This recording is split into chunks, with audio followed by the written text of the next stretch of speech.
السلام عليكم ورحمة الله وبركاته أصحابتك وحرن جنال كمر كلا سود واضح أدي هذا ومهتسنتهين ما أنت واسبتي كوبي لباتنك بيش السجالات سنة كلابد كن يافره لباتنك مقال كان وحرباينا إن كل وذاقه جروب 5 أي واحد بدن لإسوا ويديي هي محاك جرا ضد كوي مجران هذا بوجهي لبعض وحنقولنا هاي ديسمبر إنه باللاوضي أو ضدك ربا إن ضدك ودعوودان ليري وحرين كرتان قف أتقان ودعوون كرتا ضد فربنا أي أبليكيشن دري dadkii u horeeyay ayaa haddaba wajiga labaad ee group 5 Mareykanka lagu keenay hadda waxa qadka ku jira mid kamid ah dadkii u horeeyay ee wajiga labaad ee group 5 Mareykanka lagu keena waa gabar la yiraahdo Caasho balse marka hore waxaan ku hormarayaa waxaana la keenay Seattle Washington maalnimadii shalay ahayd oo waliba Jimcaha ahayd marka waxa qadka ku jirta gabadha u dacwoonaysay oo walaasheeda oo la yiraahdo Amina soo dhawow marka hore goorma ayaad xareysay wajiga labaad ee group 5 oo application ka dirtay waa ma santa cilmi aniga waxaan xareeyay January 30th okay goorma ayaa approval ka heshay marka maxay kugu qaadatay in application kaadi la approve karay aniga alxamdulillah after 3 weeks waxay ii soo direen in approve ahay waa gartay marka 5 qof oo kula joogta meesha iyo adiga ayaa u apply gareeyay gabadhan halkay joogtay qofkan ama gabadhan aad u apply gareynaysaan magaalada Egypt waa wadanka Egypt ee joogta Qaahira miya waa gartay markii lagu approve gareeyay kadib maxaa kale oo xigay ayada miya toos loola xiriiray maxaa lagu yiri adiga aniga maalintan buuxiyay oo proofka la ii soo diray maalintaas ay igu wardambeysay group 5 mar walba waa fiirin jiray email-adooda waa la socday aniga lama soo xiriirin May markay ahayd iyadoo waxa loo wacay interview okay bal markan Caasho iigu dhiib ayada aan weydiiyo Caasho goorma ayaa lagu la soo xiriiray adiga interviewga ugu horeeyana lagugu wacay bisha 14keeda maxaa kamid ah marka waxyaabaha lagu weydiiyay oo interviewga lagugu weydiiyay interview waxa lagu weydiiyay waxa aan igu soo dhacay Soomaaliya waa gartay bas wax kale ma weydiin waxa la dhahay kan ma aha interview ku baasaysan mid kale aan leedahay waa gartay midka kale goorma ayaa marka lagu la yeeshay oo kale ka hor waxa la yeeshay caafimaadka bishii lixaad caafimaadka soo martay marka interviewga u dambeeyana goorma martay bisha 12 bishii 7 ee July 12keedii maxaa kamid ah marka waxyaabaha interviewgaas ugu dambeeyay lagugu weydiiyay sheekadeen wuxuu dhahay kuma furay because sheekadaas ay wax xanuunsan tahay faal shabaab iyo waxa sii weydiin fahmino waa gartay bas wax kale shabaab iyo maxaa Soomaaliya oo urumna oo noqoto inuu xawrabin iyo waxa saadi weydiinay ilaa imisoo qaatay interviewgaas like saacad ka yar muxuu qaatay interviewgaas la saacad iyo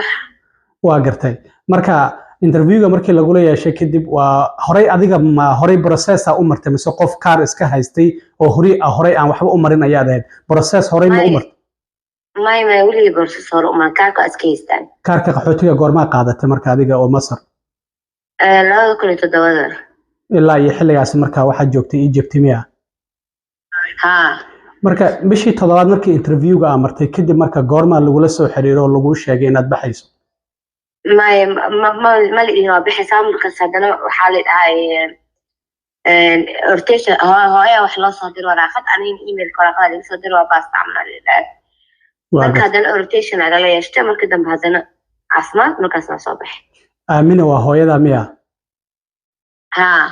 أوكي مركا روتيشن كحلقة لو مرسينا قرمة إيه هذا بيشان مسا بيشي لصادفة ما بيشان لوا بيش سعرات لوا bishii 9aad hadda aynu ku guda jirno si dhamaanaysa waa tahay inta soo baxin aniga week ka hor rotation kaliisa waxay caafimaadkana marka rotation afar bari rotation marka dhimi bari kadibna hadana loo barkadimay meelaha sadana caafimaadka kala leedahay hadana waa soo baxay tigidkeediisa oo waa soo sheegay okay sidee u aragtaa marka bal group 5 dadkii ugu horeeyay oo Mareykanka ku yimaaday inaad ka mid noqoto saada oo faraxsanay waata hooyo Amina igu wareeji marka la hadlo cilmi adiga goorma marka gabadha lagu la soo xiriiro lagu sheegay in gabadhaada ay ku imaanayso intaysan imaanin waxa la soo xiriiray August 23 xiriir kale oo telefoon ma jirin email la ii soo diray 5 su'aaladood ay soo weydiiyeen oo coordinate aniga ahaa qofka ugu horeeyay shan qofood waa group coordinator ka ahayd mar walba la soo xiriiri lahaa marka 5 su'aaladood ay soo weydiiyeen oo magaceeda dhalashadeeda iyo addresska imaan lahayd iyo inaan wali aan interest gareynayo qofka inuu ii imaado 5 su'aaladood waa gartay marka by email lagu soo weydiiyay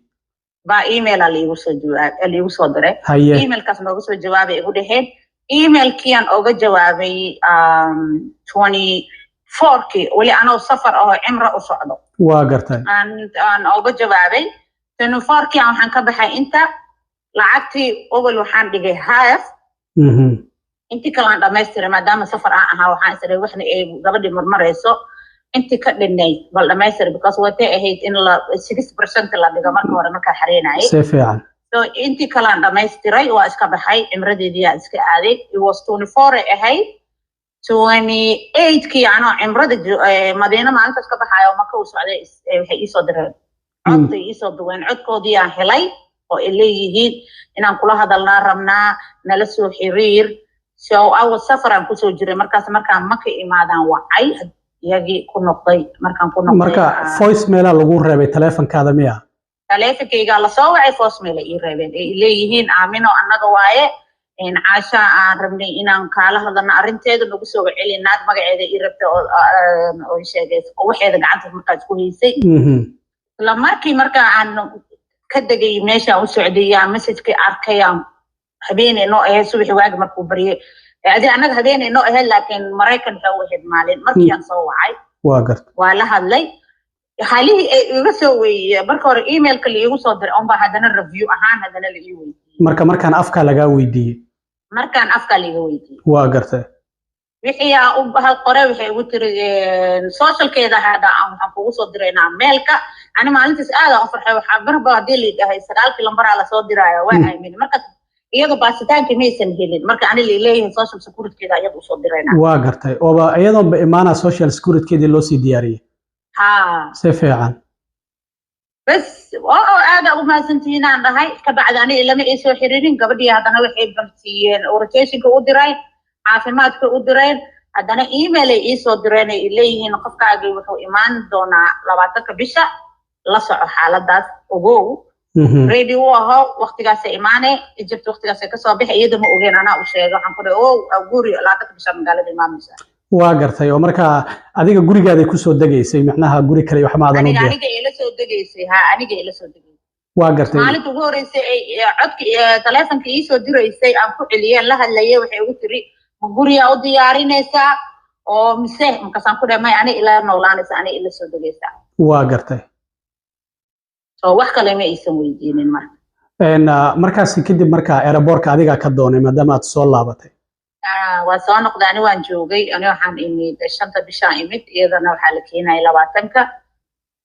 ka bacdi wixii u dhameeyeen caafimaadka la marsiiyeen talaalay soo marsiiyeen maalinta tigidkii uu ii soo diray was Monday aadi waxay ahayd Monday amali ku soo tooseysay week ugu horeysay week imaanaysa week ka horeysay Friday ahayd wuxuu yiri nina hadana ila soo xiriirinaatay hore meesha shaqada ku xirmata nin group 5 ka tirsanaa inta kala hada aan wada xiriireen oo ilaa hada wada xiriireenay markay hadda ii timid elboorka anaa ka doonay saacadii taamkii wixii dhanaa la ii sheegay anaa soo qaaday anaa keenay next waxaan isdhahayay Monday-do kale ama geesa aad u soo buuxisaa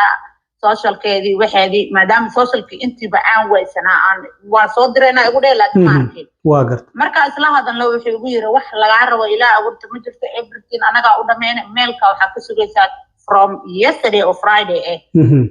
ilaa iyo 2 weeks daawaysan la soo xiriir laakiin markay diyaaradda ka soo degtay aanan foorkeedii wadatay sida qaxootiyada loo soo dhaweyn jiray waa gartay marka waxa hadda ka maqan kaarkii shaqada ee social security kan waxa lagu yiri mailkaadu kugu imaanaya ani hada ma xareeyay iga xareeyay group 5 xareeyay waa tahay marka dad fara badan waxay aaminsan yihiin group 5 ka inuusan waxba ka jirin oo qiyaali yahay dadkaasi maxaad leedahay maadaama adiga gabadhaadii January aad u xareysay haddana 7 bilood kadib ama 8 bilood kadib ay kula joogto kale waxaan dhihi lahaa horta wax dhib badan ma ahan hadii is helaan oo 5 qofood oo ma sha Allah oo halka qof lagu la xiriira afarta kale hada looma baahna marka wax raadinaysa dadka afarta kale xoogaa way dhib badan taasi lagu helo dadka inay is caawiyaan oo nin walba ninka kale oo familkiisa ahaada ama friendkiisa ahaada uu caawiyo maaragtay wallahi billahi waa easy qofkiyo sharcigiisa wato la aqoonsan yahay imaado aan marka waxaan kula talin lahaa Soomaalideena in is caawiyaan inta badan is caawin karaan in waxaan wax yaro easy waa adi shaqada qabanayso maalinta buuxinayso midda kale waxa waaye lacagtii oo lagu dhahay dhig hada shilin kala ma baxayaan yaa si fiican meesha iyadoo ku jirta qofka imaanayo qofka hada guri u kireenaysa amal ugu qabanay hada ani gabadheedo kale ila noolaanayso markaan dhahay si lacagtii meesha ku jirtaa maxaa ku sameeyaa waxa lagu yiri taas waa waxa iyadoo wax ugu qaban lahayd laakiin hada sariir u gadaysid hada howl kale u qabanaysid hada shopping daynaysid qof hada la noolaanayo kale gabadha hada waxay u baahan tahay ani gabadhan walaashay dhashay oo dhimatay laakiin taas waa hooy iyo dhawsa alxamdulillah muddeena meeshii joogtay haddana alxamdulillah ma fahant وهذا ما سنتهي أرنتاسي أرن مهمة ودد فربنا وحيوم ملايان لعقت ماشى اللجوء شوبية إن الدولة دقادة نيسو لعقتاسي سيدا عاد شيكته وحلوجو تلاقي قفك هدي أتجري وسيكرين يسد هدي أقدر وجد يسد هدي علاب وجز لكن قفك هدي قف أديك كو إيمانه يهي لعقتاسي مركز تبع أديك على الصباح هي مركز وحربتها كو قبسن كرتا أما قفك شوبين كوجي أما سيدا سكوجي مركز أرنتاسي أرن مهمة وإن أتكلم واجسي دد فربنا وحيوم ملايان لعقتاسي إن الدولة دقادة نيسو دولتي اللي حيكون صدرنا markuu qofku ku imaado waxay ku sodinaa listi first week second week third week waxa soo dhan waa ina uga jawaabtaa waxa u qabatay qofkii because waxay rabaan inay ogaadaan waxa wax inuu shaqeynayo lacagta hada ma ahan ina adinta wixii uu isoo noqday dhahda ma ahan waxa wax ugu gadan rasiidkoodii waa laga rabaa si fiican waa saddexda bilood oo u horeysa waa lagu la soconayaa 9 kamaal ugu horeysa 3 days 3 months ugu horeysa